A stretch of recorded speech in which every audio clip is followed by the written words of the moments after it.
Que signifie pour vous le mot vacances? Quel rêve évoque-t-il? L'arrêt complet du travail. Pour moi, c'est une évasion, quelque chose qui rompt avec la monotonie. Nous partons en Espagne, comme d'habitude. Enfin, les vacances avec un grand V, comme on les voit habituellement, quoi. Le touriste veut tout voir, tout savoir. Ça ne nous aura pas échappé, nous n'avons jamais autant voyagé. Et il est de taille, le tourisme est à lui seul responsable de 8% des émissions de gaz à effet de serre dans le monde. Nous montrons ce que tous les étrangers s'attendent à voir. Des riverains excédés, des visiteurs mécontents et des écosystèmes de plus en plus fragilisés. On entend parler de tourisme durable, mais qu'est-ce que ça veut dire concrètement? Ce tourisme-là, c'est pas drôle, c'est contraignant. Faut aller à l'autre bout du monde, c'est cher, on s'ennuie. Avec les toilettes sèches à 300 mètres et un filet d'eau sous la douche, non merci. Comment sauver nos vacances sans ruiner la planète? Là, on va passer à la partie 2. Je vous propose de discuter ensemble du futur du tourisme par rapport au sondage qu'on a fait sur Instagram sur 3 tendances 2024. J'espère que ça va vous plaire. Bonne écoute à tous. Le premier concept, c'est ce qu'on appelle les dupe destinations.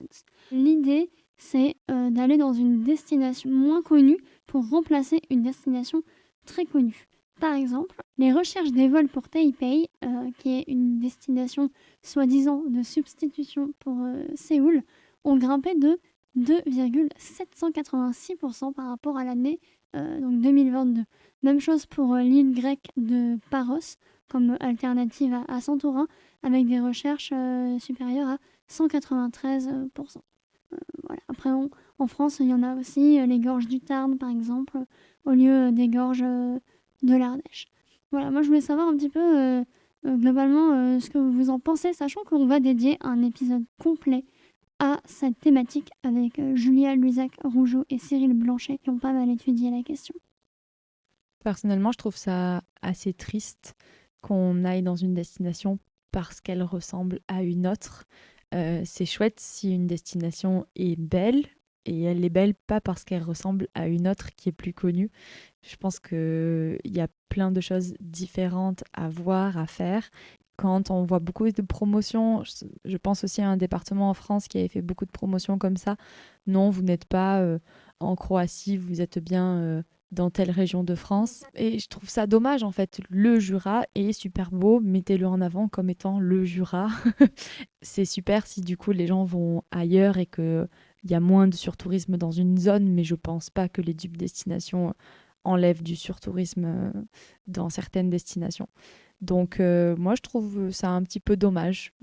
C'est bien que les touristes aillent voir différents endroits, mais pas parce qu'ils ressemblent à quelque chose de très connu, parce que cet endroit est magnifique. Je te rejoins totalement dans cette réflexion. Je trouve cette tendance dommage. Je pense qu'on n'a pas forcément besoin de mettre en avant les beautés naturelles qu'on a en France au travers d'autres destinations. Chaque région est unique, chaque point touristique est unique en son genre. Et est-ce qu'à long terme, aussi, ces destinations dupes ne peuvent pas devenir aussi touristiques que la destination originale? Est-ce que c'est pas juste déplacer aussi le problème du surtourisme ailleurs au lieu de le traiter à la source? Je pense que de base, ces destinations seraient attractives. Même sans ce type de communication, le dupe destination, ça s'adresse quand même à un marché très français.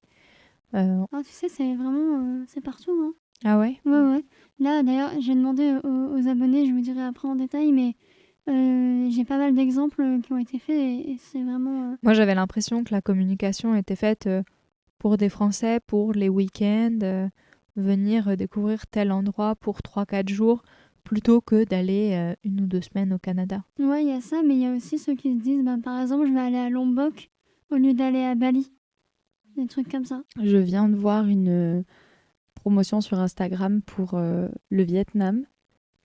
J'ai aucun problème avec le Vietnam, hein, pour les personnes qui ont suivi le début aussi. Mais dans laquelle il y a... ce n'est pas, et alors on est sur plein de pays différents, donc on voit des paysages du Vietnam, et donc ce n'est pas la Thaïlande, ce n'est pas, après on voit une girafe, et donc c'est écrit ce n'est pas la Tanzanie, ce n'est pas, donc c'est aussi comme si ils voulaient vendre le Vietnam comme étant une destination de plein de pays différents. Je ne sais pas si du coup ça a du sens, mais c'est pareil, c'est dommage. Oui, il faut réfléchir à sa propre identité culturelle, patrimoniale, et comment la mettre en valeur et quelle est l'unicité de la destination. Et d'ailleurs, ça me fait penser j'avais fait un podcast avec l'influenceuse Louise Ebel qui me parlait d'un clash qu'elle avait eu avec l'influenceur Bruno Maltor qui avait fait une vidéo à propos d'une dupe destination d'Étretat. Il disait voilà, n'allez plus à Étretat, allez à tel endroit à côté. Nous tairons le nom. Nous tairons le nom. Je ne le connais pas d'ailleurs, puisque Louise ne l'a pas dit. Du coup, elle avait mis un commentaire en disant et d'ailleurs, c'était pas la seule à mettre ce commentaire-là, si vous voulez aller voir le réel. Non, je crois que c'est sur TikTok. Et du coup, à dire c'est bien beau, mais qu'est-ce qu'on va faire quand dans cet endroit-là, ce village-là, ce sera la même chose qu'à Étretat. Donc voilà, c'est un débat qui est lancé quand même, parce qu'au final, sur le court terme, on peut se dire c'est vrai, c'est pas mal. C'est plus sympa, il y a moins de monde, on profite mieux. Au final, c'est des paysages similaires. Surtout que pour le coup, là, c'est sur le même territoire. Donc il n'y a pas une histoire de culture différente. Est-ce que sur le long terme, c'est viable ? Je ne sais pas. On verra avec le podcast qu'on va enregistrer donc avec Julia, Luisa Grougeau et Cyril Blanchet, ce qu'ils vont nous dire leur avis d'experts sur la question. Je trouve qu'on arrive à une homogénéisation du tourisme et notamment du processus d'attractivité. C'est-à-dire qu'on va mettre en avant un peu toujours les mêmes choses. Cette culture ressemble un peu à celle-là, donc comme ça a marché pour celle culture-là, on va essayer de le transposer un peu de la même manière à une nouvelle culture. Et d'homogénéiser tout dans ce sens, en fait, tout finit par se ressembler et on a l'impression de faire toujours la même chose. Il n'y a qu'à regarder les réels de voyage. C'est toujours la même chose. C'est toujours le même type de paysage, des trucs en Italie, aller voir les 5 terres. Vraiment, l'Italie sur Instagram, la Dolce Vita, tout ça. C'est... Ouais. On manque d'imagination dans le tourisme. Ça me rend dingue, c'est de voir toujours les mêmes photos, dans les mêmes positions, au même endroit. Ah, les photos Instagrammables. Ah, c'est insupportable. Genre de dos devant une falaise. À Étretat, les gens passent la barrière pour aller dans le creux pour faire la photo Instagrammable où on voit personne et où il n'y a pas la barrière. Sauf que la réalité, petit 1, c'est hyper dangereux parce qu'à tout moment, tu peux tomber. Mais il y a des morts là-bas d'ailleurs. Ah, mais chaque année. Oui. Et petit 2, en fait, vous participez à l'érosion de la falaise. Vous abîmez le patrimoine naturel. C'est comme à Bali, il y a un temple où la photo est très célèbre. On se met, c'est le temple des portes, je ne sais pas vraiment quel est le nom exact. Donc on se met entre les deux portes et en fait il y a notre reflet dans l'eau et la photo est vraiment magnifique. Sauf qu'en fait déjà le prix d'accès à ce temple est exorbitant. Il y a une queue hyper longue pour accéder à la photo et surtout en fait la photo est retouchée. L'eau n'existe pas. Enfin, elle est rajoutée sur Photoshop. Je trouve ça quand même extraordinaire. Et pour conclure du coup sur les dupe destinations, je vais vous dire les résultats du sondage. Alors, déjà on a eu à peu près 70 réponses, pour vous donner un ordre d'idée. 68% des personnes ont déjà fait une dupe destination. 16% n'en ont jamais fait et 16% projettent d'en faire à l'avenir. Parmi quelques exemples sélectionnés, les Cévennes pour remplacer les Alpes, l'Albanie et le Monténégro pour remplacer la Croatie. Ça d'ailleurs c'est quelqu'un qui nous fait passer un message qui nous dit je fais un voyage en train où je vais former sur l'urgence climatique des collégiens et lycéens des écoles françaises en Europe. Génial. Ça s'appelle co-naissance verte, connaissance verte, sur Instagram si vous voulez suivre le projet. Je trouvais ça vachement intéressant. Après on a le Colorado provençal dans le Luberon, les gorges du Tarn pour remplacer les gorges de l'Ardèche, Lombok à la place de Bali et Milos à la place de Santorin. Ok, très intéressant. Par contre, je suis surprise du nombre de personnes qui ont fait des dupe destinations. Moi aussi. Je pensais pas qu'ils en sont aussi élevé. Oui. Oui, c'est surtout ça, qui en sont conscientes. Bah, disons que là, elles sont allées exprès dans une destination pour remplacer une autre, en fait. Ils se sont dit, j'ai trop envie d'aller à Santorin.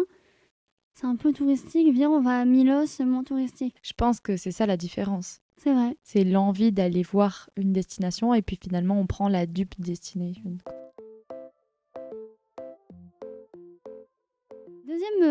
Deuxième concept, c'est ce qu'on appelle le tourisme Emily in Paris. ou tout simplement le ciné-série-tourisme. C'est pas un concept nouveau, c'est d'ailleurs hérité du tourisme de littérature. Exemple, on va aller à Sète pour voir Demain nous appartient, en Angleterre sur la trace d'Harry Potter, en Nouvelle-Zélande sur les traces du Seigneur des Anneaux, etc. Là, les études donc, de l'année dernière, les études de Booking, j'ai oublié de le dire tout à l'heure, qui nous disent que les vols pour la Roumanie ont augmenté de 150% en 2023 après la sortie de la série Mercredi. Et Emily in Paris a encore attiré massivement des visiteurs avec plus de 200% de recherches sur Paris. Voilà. Et nous, on a d'ailleurs fait un post sur ça, sur Floqueo et Murmuration pour parler de Maya Bay après le film La plage avec Leonardo DiCaprio. Je crois que cet exemple montre parfaitement les limites de ce tourisme-là, du coup. Donc, avec cette plage qui a été complètement envahie par les touristes les années qui ont suivi la sortie du film et qui est maintenant totalement fermée au public parce que c'était... Elle n'a pas réouvert ? Si, peut-être, pardon, avec des quotas. Oui, mais c'est ça. Ouais. Donc, la plage était envahie, de par les eaux aussi. Donc avec des bateaux qui jettent l'ancre et qui abîment les sols. Donc je pense que ça montre bien les limites de ce tourisme-là. Après, il y a le fait que les gens peuvent être déçus. Du coup, si on appelle ce tourisme Emily in Paris, c'est que... en tout cas, tous les retours que j'ai entendus des personnes qui avaient fait le choix de venir visiter Paris suite au visionnage de la série... J'en connais quelques-unes et qui ont été hyper déçues parce que le Paris qui est montré dans Emily in Paris, c'est pas le Paris qu'on voit quand on arrive en tant que touriste. Donc ça, c'est une des grosses limitations de ce tourisme-là aussi, je dirais. Après, moi, je trouve quand même que ce tourisme, il est très intéressant culturellement, dès que ça concerne des musées, par exemple. Le côté environnement, je comprends totalement les côtés néfastes. Par contre, d'un point de vue culturel, je pense que ça peut être très intéressant si on va voir les studios Harry Potter à Londres ou le musée des gendarmes de Saint-Tropez à Saint-Tropez. Et c'est super sympa. De mon expérience de l'avoir déjà fait, c'est vrai que quand même, c'est chouette. Ça mériterait de toute façon un épisode de podcast complet pour mieux en parler en détail. Et donc les réponses de nos auditeurs, là, je vais vous dire.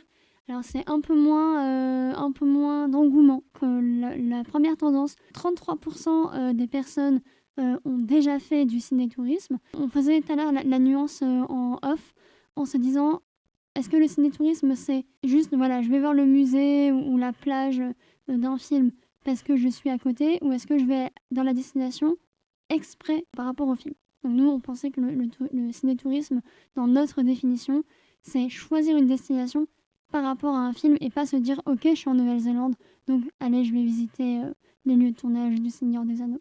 Mais donc là 33% des personnes ont répondu qu'ils en avaient déjà fait, 63% des personnes ont répondu non et 4% ont répondu que c'était prévu prochainement. Et parmi les principales destinations, c'était Sète pour Demain nous appartient. Et je confirme que à Sète, en fait, il y a une énorme partie de la stratégie touristique qui est dédiée à Demain nous appartient. Donc quand on va à l'office de tourisme de Sète, il y a une grande partie des goodies qu'on peut acheter qui sont à l'effigie de Demain nous appartient. Dans les rues de Sète, on voit des personnes avec le t-shirt Demain nous appartient, la casquette Demain nous appartient. Il y a des tours, des visites guidées organisées autour de Demain nous appartient, etc. En plus à Sète, il n'y a pas que ça. Il y a Georges Brassens, il y a Paul Valéry, il y a Agnès Varda. C'est vraiment la ville du tourisme d'art, de film, de poésie, de musique, etc. Ensuite, on a eu Pépé la Boulange, qui est un livre. Donc ça se passe à Belle-Île-en-Mer, en Bretagne. On a eu quelqu'un qui nous a dit en Bourgogne pour voir les sites de tournage de la Grande Vadrouille. J'ai adoré cette réponse parce que j'y aurais pas pensé. Et après, on nous a répondu aussi Harry Potter, un classique mais efficace. Ça m'étonne qu'il n'y ait pas l'Irlande avec les lieux de tournage de Game of Thrones. Carrément, Dubrovnik aussi. Ouais. Après, on n'a pas des milliers de réponses non plus, mais j'ai vraiment envie de dédier un épisode à cette thématique avec un expert du sujet. Ça pourrait être vraiment, vraiment intéressant.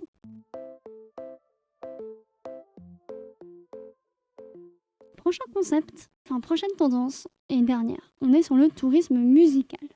Alors, petite explication, ce n'est pas nouveau déjà, mais c'est accentué par la tournée de Taylor Swift et par les vols low cost. 42% des interrogés de cette étude de Booking estiment que se rendre à un concert serait une bonne excuse pour découvrir une nouvelle destination. Alors, quand je parle de la tournée de Taylor Swift, je parle de la tournée The Eras Tour, qui est une très très grande tournée internationale. Et c'est vrai que en fait, ça a pris un tel engouement sur les réseaux sociaux et Taylor Swift est tellement populaire que, par exemple, nous on est en France, je suis sûre qu'au concert de Berlin, il va y avoir des milliers de Français qui vont aller à Berlin pour ce concert, tellement l'engouement est énorme. Mais on peut dire la même chose de la tournée de Beyoncé, par exemple. J'avais vu qu'elle avait fait un concert dans une petite ville aux États-Unis et que l'impact économique, le retour en fait, après le concert sur la ville a été énorme. Vraiment, ils ont, je pense, doublé ou triplé leur revenu annuel. Donc, a priori, quelque chose de positif sur la destination. Encore une fois, je pense qu'il faut nuancer, comme toujours. En fait, les concerts, déjà, de par la nature de l'événement, c'est hyper polluant. Mais même si c'est pas une tournée internationale, rien que l'événement, les lumières, le fait de déplacer des gens, je pense au festival en plein air, les terrains piétinés, tout ça, ça a déjà un impact énorme. Si on ajoute à ça le fait que les gens viennent, se déplacent, potentiellement d'autres pays ou alors d'autres villes, il faut déjà voir comment les gens se déplacent. Et ensuite, ça va être sur place, comment on consomme pendant le concert, sur le festival. Est-ce qu'il va y avoir des éco-cups qui sont réutilisés tous les ans et pas qu'une année pour le fun?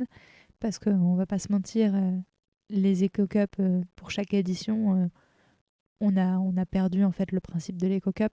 Et ensuite, il y a la responsabilisation du coup des festivaliers, des participants au concert. Comment ils vont vivre leur concert? Comment ils vont se rendre sur la destination, profiter de cette dernière, consommer local? C'est rigolo parce que j'envisagerais pas d'aller dans une destination, dans un autre pays, disons, pour un concert et seulement pour le concert. Dernièrement, je suivais des artistes que j'aime beaucoup, que j'aimerais voir, qui ne tournent malheureusement pas en Europe, donc j'irai pas les voir. Mais je me disais, voilà, s'ils passent quelque part en Europe, ben j'y vais et je pose des vacances et je reste ou je télétravaille sur place. Pour autant, sur des festivals, je suis capable de le faire. J'ai déjà envisagé d'aller dans des festivals dans des pays d'Europe de l'Est pour quelques jours et faire le festival, rester 3 jours de plus et rentrer. Donc c'est rigolo, ça dépend vraiment des visions qu'on a des événements. Parce qu'un concert, c'est 2 heures, 3 heures. Et un festival, ça va être sur plusieurs jours. Après, ça dépend de ton rapport aussi à la musique et aux artistes. Il y a aussi l'empreinte carbone des artistes eux-mêmes. Quand on voit un jour ils sont à Milan, le lendemain ils sont à Athènes, puis à Berlin, à Paris. D'ailleurs, il y a Coldplay. En 2019, ils ont dit qu'ils arrêtaient les tournées pour éviter de polluer la planète. En 2022, ils ont fait une tournée mondiale écolo. Lol. Greenwashing. Tournée mondiale écolo. S'ils ont tout fait en train et à pédalo, peut-être. Alors là, je lis l'article. Alors, le groupe qui débute sa nouvelle tournée ce vendredi au Costa Rica, un pays choisi très stratégiquement, entend limiter son bilan carbone. Louable, mais avec quelques limites. Télérama. Ils s'engagent à réduire leurs émissions directes de 50% par rapport à leur tournée précédente. Mais comment? Parce que malgré tous leurs efforts, le voyage aura une empreinte carbone très, très significative et ils promettent d'absorber plus de CO2 que son circuit non produit en soutenant des projets basés sur la réforestation. CQFD, on revient à ce qu'on disait tout à l'heure, donc greenwashing ou pas, je propose qu'on en fasse un podcast dédié parce que sinon ça va durer des heures et il nous faudra un expert du sujet. Voilà. Ouais, on a quelques éléments de réponse dans la première partie du podcast. C'est ça. Et concernant ce que nous disent nos auditeurs, ça a aussi un grand succès. 67% des auditeurs l'ont déjà fait, 14% ne l'ont jamais fait et ça n'intéresse pas 19% des auditeurs. Parmi les réponses citées, on a eu Maneskin à Berlin, les festivals ruraux, enfin dans les territoires ruraux, Musilag, les Vieilles Charrues. On a eu les Eurokéennes de Belfort, Chris Brown au Royaume-Uni et les Septmonts Picard en Picardie. Je propose qu'on arrête le podcast sur ça. Pour conclure, je pense qu'on peut dire que les trends dont on a parlé là, qui ressortent beaucoup avec les réseaux sociaux notamment, qu'elles ont un impact positif mais aussi un impact négatif. Comment on consomme et comment on voyage, et aussi responsabiliser beaucoup le voyageur. En fait, c'est le voyageur qui prend les décisions. Nous, les professionnels de tourisme, on met en avant les choses, on peut faire des voyages qui correspondent à ce que les voyageurs veulent, mais en fait, si les voyageurs ne veulent pas, forcément, on ne pourra pas proposer. Et donc, il faut les informer. Puis toujours prendre du recul aussi par rapport à ce qu'on voit sur les réseaux sociaux. Donc, comme on l'a dit, ce sont des trends, des choses qui sont à la mode, qui le restent très peu, mais par contre, quand elles le sont, on est envahi de ces choses-là. Donc, ne pas faire du tourisme compulsif, prendre le temps de se poser et de réfléchir à pourquoi est-ce qu'on irait dans cette destination et quel va être notre impact sur place. Et peut-être faire comme le proposait Nicolas Deguitao, chercher d'abord une expérience et après la destination, et de chercher nous ce qu'on veut vraiment et essayer de se détacher de ce qu'on voit sur les réseaux. De toute façon, c'est des thématiques qui sont très très larges et qui vont être traitées dans le podcast dans la prochaine partie donc, de cette saison-là qui débute. Là, on n'a fait qu'aborder le sujet, réagir entre nous, mais en tout cas les filles, je vous remercie grandement d'avoir fait ces 2 enregistrements-là toute l'après-midi. C'était vraiment très très sympa de se retrouver pour la première fois. En plus, on a du nouveau matériel, donc je sais pas si vous avez remarqué qu'il y a une différence de qualité, mais en tout cas nous, on l'a remarqué, même si c'est aussi ça qui nous a causé du souci au début. Mais voilà, et merci à nos auditeurs du coup pour votre implication dans ce podcast, parce que c'est vous qui l'avez drivé un petit peu, qui nous avez posé des questions, qui avez réagi dans les sondages. Donc merci à vous. On espère que ce nouveau format aussi vous a plu. N'hésitez pas à nous dire si vous voulez en revoir d'autres, parce que c'est vrai que c'est très très sympa à faire. Et voilà. Merci de nous avoir prêté le micro et réagissez sur les réseaux. On a hâte de voir ce que vous avez pensé. Faites attention aux réseaux sociaux, mais quand même suivez-nous, Flokeo-tourisme et podcast.vert. C'est la fin de cet épisode du verre à moitié plein. Et si vous écoutez ce message, c'est que vous êtes resté jusqu'au bout. Alors merci. Si le podcast vous plaît, vous pouvez nous mettre 5 étoiles sur Apple Podcast ou Spotify et vous abonner. On a également un compte Instagram, podcast.vert, où nous vous partageons du contenu exclusif. Le lien se trouve dans la description. Vous pourrez aussi nous partager des idées de sujets que vous aimeriez que l'on aborde. Alors, à dans 2 semaines pour un nouvel épisode, et d'ici là, n'oubliez pas de voir le verre à moitié plein.